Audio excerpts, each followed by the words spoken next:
La plupart des propriétaires de chiens font chaque jour quelque chose qui éloigne lentement leur chien d'eux, et ils n'ont absolument aucune idée que cela se produit. Vous pensez être un excellent propriétaire.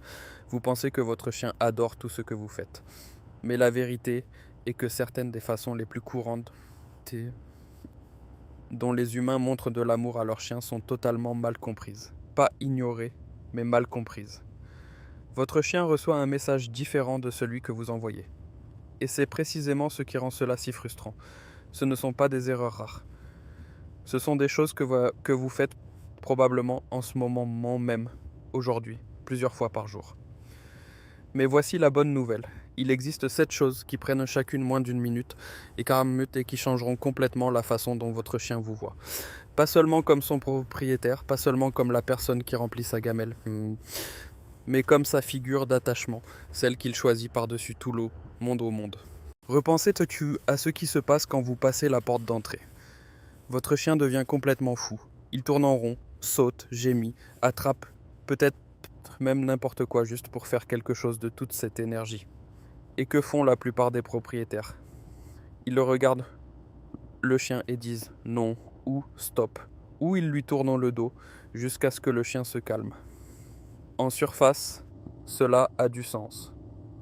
Vous ne voulez pas récompenser le chaos, vous avez probablement lu qu'ignorer le comportement était la bonne décision. Mais voici ce que personne ne vous dit sur ce qui se passe réellement dans le cerveau de votre chien à ce moment-là. Les chiens sont des animaux de meute programmés pour des rituels de retrouvailles. Dans la nature, tout un échange social a lieu lorsque les membres de la meute reviennent après une séparation. Comportement de salutation, vérifications olfactives, vocalisation. Ce n'est pas de l'excitation aléatoire, c'est un protocole de lien ancré dans les chiens depuis des millénaires. Ce moment de retrouvailles est l'un des moments les plus significatifs sur le plan émotionnel de toute la journée de votre chien. Si vous le réprimez, même calmement, même avec les meilleures intentions, votre chien ne comprend pas pourquoi le rituel a été interrompu. Au fil du temps, les chiens de ces foyers affichent des niveaux plus bas d'ocytocine, l'hormone du lien, lors des salutations. L'excitation ne disparaît pas, elle se transforme simplement en anxiété. Voici ce que la science soutient réellement à la place. Une étude publiée dans la revue Applied Animal Behavior Science a révélé que les chiens qui étaient accueillis chaleureusement et avec engagement par leurs propriétaires présentaient des taux de cortisol, l'hormone du stress, nettement inférieurs le reste de la journée. Pas seulement à ce moment-là, mais pendant des heures après. L'habitude quotidienne est donc la suivante. Quand vous franchissez cette porte, accordez 30 secondes à votre chien. Mettez-vous à son niveau. Laissez-le vous renifler. Parlez-lui. Laissez les retrouvailles avoir réellement lieu. Vous ne récompensez pas le chaos. Vous complétez un script biologique dont votre chien a attendu l'achèvement toute la journée. 30 secondes et votre chien sera plus calme, plus équilibré et plus étroitement lié à vous pour le reste de la soirée. Vous avez probablement déjà regardé votre chien dans les yeux et ressenti quelque chose de réel. Cette connexion profonde et silencieuse qui n'a pas besoin de mots. Et vous aviez raison de ressentir cela.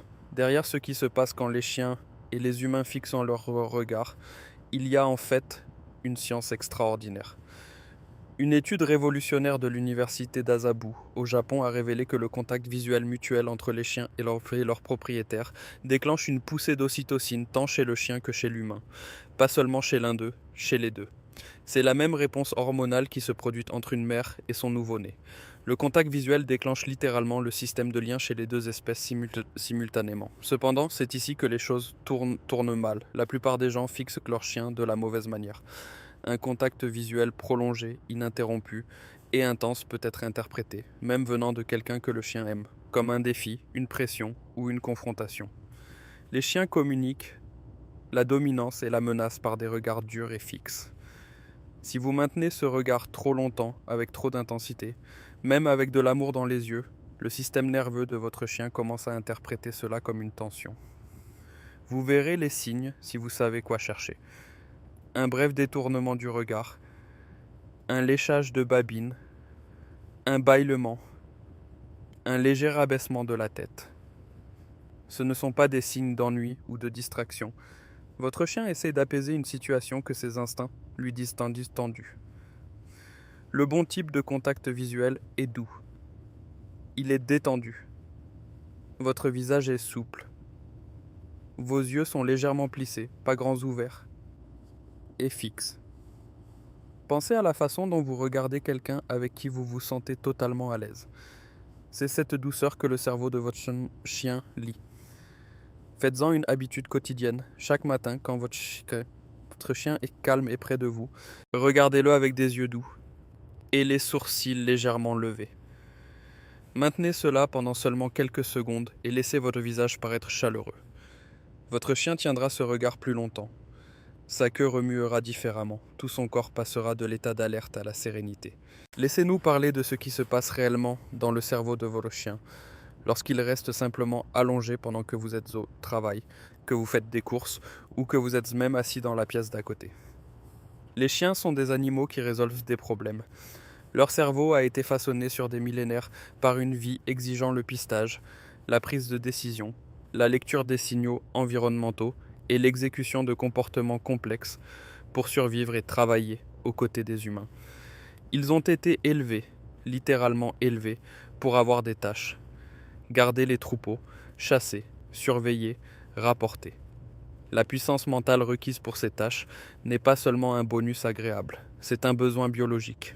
Si ce besoin n'est pas satisfait, il se produit quelque chose que la plupart des propriétaires prennent à tort pour de l'indiscipline. Mâchonner des meubles, aboyer sans raison, faire des allers-retours incessants, creuser, voler des chaussettes. Ce n'est pas votre chien qui est méchant, ce sont les symptômes comportementaux d'un cerveau qui a trop de capacités et passe assez de choses à en faire. Voici ce qui est fascinant. Une étude de l'université de Bristol a révélé que les chiens recevant un enrichissement mental quotidien, jeux de recherche de nourriture, jeux d'odeur, séances d'entraînement, présentaient des niveaux d'hormones de stress inférieurs à ceux des chiens ne recevant que de l'exercice physique. Laissez cela infuser. La stimulation mentale était plus efficace pour réduire le stress qu'une longue promenade. L'habitude quotidienne dure ici 5 minutes. Cachez de petites portions de la nourriture de votre chien dans la maison et laissez-le les chercher. Apprenez-lui un nouveau mot ou comportement chaque semaine et pratiquez-le 3 minutes par jour. Utilisez une gamelle anti-glouton ou un jouet d'intelligence à l'heure du repas. Laissez-le travailler un peu pour obtenir ce qu'il veut. Ce qui arrive quand vous faites cela avec constance, ce n'est pas seulement un chien mieux éduqué. C'est un chien qui vous considère comme la source de ce qu'il y a de plus satisfaisant dans toute sa journée. Son cerveau s'illumine, sa confiance grandit, et il commence à se tourner vers vous, pas seulement par habitude, mais parce que vous êtes réellement la chose la plus intéressante de son monde. Cela semble presque trop simple pour être vrai, mais la recherche derrière cela fait partie des plus convaincantes dans tout le domaine de la science du comportement canin. La plupart des propriétaires croient que le lien avec leur chien nécessite un engagement actif. Jouer, s'entraîner, caresser, se promener. Ainsi, lorsqu'ils sont assis sur le canapé à lire ou à leur bureau à travailler et que leur chien est simplement à proximité sans rien faire, ils ont l'impression de ne pas en faire assez, comme si la relation était en pause. Ce n'est pas le cas. En fait, ce qui se passe dans ces moments de calme est plus significatif pour beaucoup de chiens que presque tout le reste. Voici le point sur les chiens qui est négligé dans presque toutes les discussions sur le lien. Les chiens sont des animaux de proximité. L'une des façons les plus fondamentales dont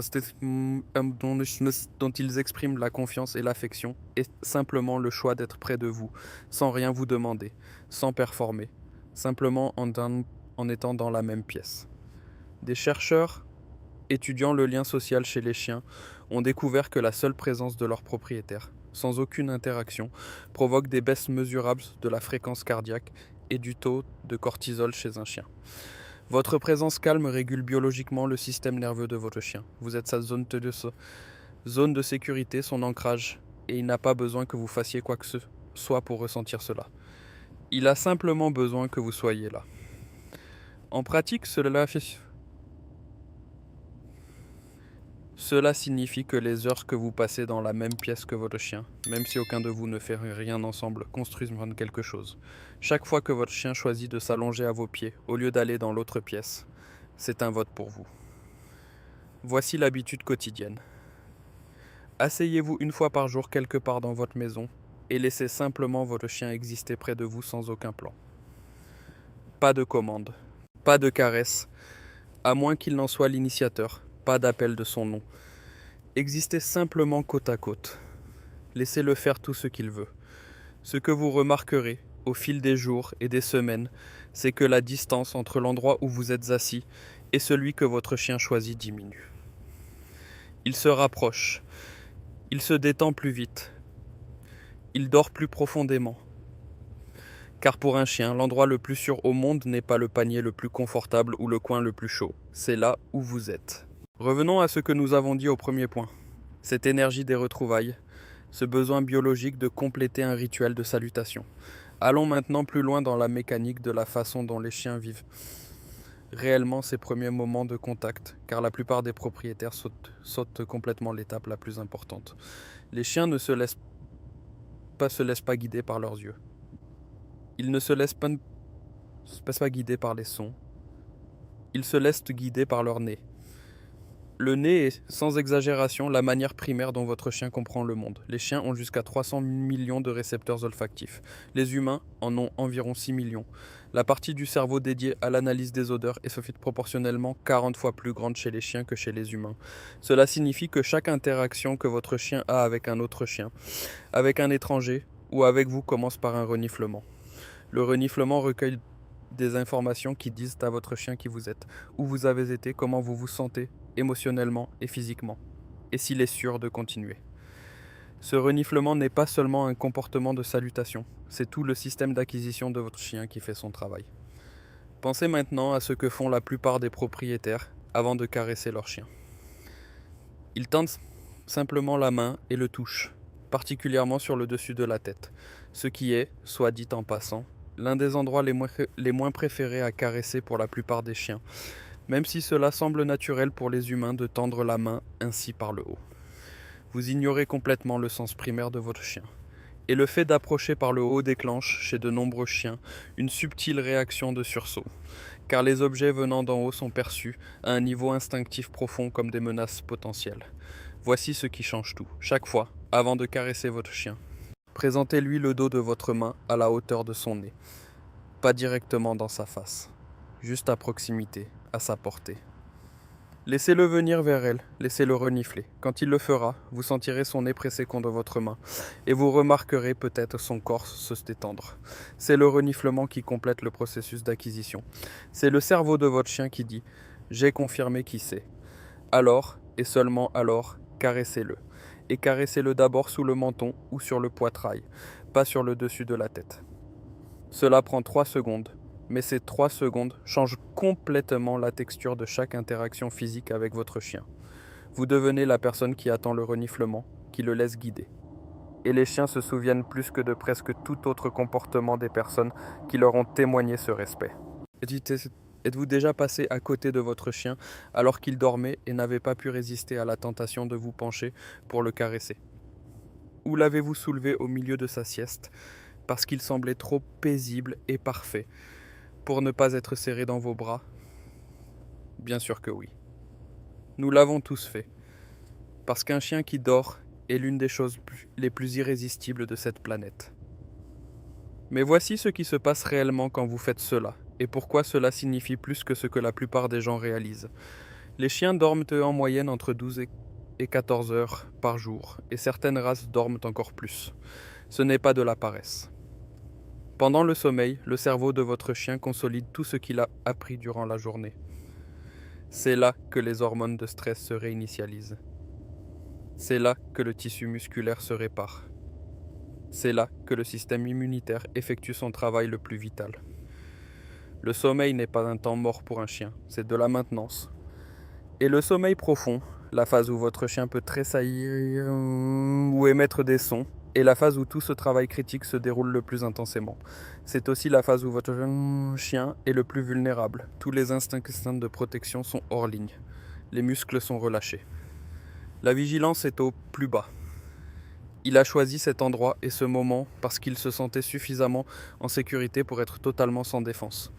Si vous interrompez cela par un toucher soudain ou en le soulevant, votre chien sursaute d'une vulnérabilité profonde vers une vigilance soudaine sans contexte. Même s'il vous reconnaît immédiatement et se calme, quelque chose a été enregistré au niveau neurologique. Cet endroit est devenu un peu moins sûr. Ce sommeil est devenu un peu moins profond. Faites cela avec constance et vous remarquerez quelque chose. Votre chien déplace ses lieux de couchage vers des endroits plus cachés, sous les meubles, dans les placards, derrière les portes. Il ne se retire pas de vous personnellement. Il cherche des endroits où son sommeil ne sera pas interrompu. L'habitude ici est l'une des plus simples de toute cette liste. Quand votre chien dort, laissez-le tranquille. Passez votre chemin. Résistez à l'envie. Laissez-le finir sa nuit ou sa sieste. Et ce que vous remarquerez, c'est que les salutations sont plus chaleureuses et plus présentes lorsqu'il se réveille de lui-même et vient vous chercher. Car il vient du repos, et non d'une vulnérabilité interrompue. Vous souvenez-vous quand nous avons dit que le contact visuel libérait de l'ocytocine, tant chez le chien que chez le propriétaire simultanément? C'était remarquable. Mais il existe une interaction physique qui va encore plus loin. Une interaction qui puise dans quelque chose de plus ancien, de plus profond, et de plus fondamental pour l'expérience canine que presque tout le reste. Lorsque les chiens d'une même meute se font la toilette mutuelle, ce que l'on appelle l'allotoilettage, ils ne le font pas au hasard. Ils toilettent des zones spécifiques, les endroits que leur compagnon de meute ne peut pas atteindre lui-même, la base des oreilles, la nuque, la zone entre les omoplates. Ce sont les endroits qu'un chien ne peut pas nettoyer seul, quelle que soit sa souplesse. Et pour cette raison, la seule façon pour un chien de ressentir un contact à ces endroits est par quelqu'un en qui il a une confiance totale, un compagnon de meute, sa famille. Cette exclusivité rend ces zones neurologiquement différentes de tout le reste du corps de votre chien. Lorsque ces endroits sont touchés de manière lente, douce et répétitive, le cerveau du chien n'enregistre pas seulement du plaisir, il enregistre l'appartenance. La recherche sur le comportement social canin a montré que ce type de toucher social active le même circuit de lien que les touchés, entre membres d'une meute étroitement liée dans la nature. Voici ce que font la plupart des propriétaires à la place. Ils tapotent la tête, ils grattent le dos au-dessus de la queue, ils frottent derrière les oreilles par l'avant. Tout cela fait du bien à votre chien, mais rien de tout cela n'a le même poids neurologique que ce que nous allons décrire. L'habitude quotidienne. Prenez 60 secondes chaque jour et faites ceci avec votre chien dans un état calme et détendu. Pas surexcité, pas juste après l'exercice, pas quand il essaie d'attirer votre attention pour autre chose. Posez votre main à la base de son crâne, juste là où le cou rejoint la tête. Utilisez le bout de vos doigts, pas la paume. Exercez une pression circulaire douce et lente. Descendez le long de la nuque vers les épaules. Maintenez la pression légère et le rythme lent. Pensez au rythme des vagues. Observez la réaction de votre chien. Sa tête va légèrement baisser. Ses yeux vont s'adoucir ou se fermer. Sa respiration deviendra plus lente et plus profonde. S'il est debout, son poids se déplacera vers l'arrière. Ce ne sont pas seulement des signes de relaxation, ce sont les signatures physiologiques d'une libération d'ocytocine dans le cerveau de votre chien. Vous ne faites pas que caresser votre chien, vous déclenchez la même réponse neurochimique que celle déclenchée entre des membres d'une meute étroitement liés. Et quand vous combinez cela avec tout le reste de ce que nous avons couvert aujourd'hui, le rituel de retrouvailles, le contact visuel doux, l'enrichissement mental, la présence silencieuse, la salutation par le nez d'abord, le sommeil protégé, vous n'êtes pas seulement un meilleur propriétaire. Vous devenez quelque chose que le cerveau de votre chien reconnaît au niveau le plus fondamental. Pas seulement la personne qui prend soin de lui, mais la personne à qui il appartient, la personne qu'il choisit parmi tous les humains du monde pour être à ses côtés. Il s'agit de comprendre ce qui se passe réellement chez votre chien pour que tout ce que vous fassiez parle sa langue. Si ces aperçus ont changé votre façon de comprendre le langage silencieux de votre chien, veuillez vous abonner et aimer cette vidéo. Nous révélons les liens biologiques profonds qui ont été trop longtemps négligés. Construisons un monde meilleur pour nos compagnons. La prochaine percée dans la compréhension de votre animal sera bientôt révélée.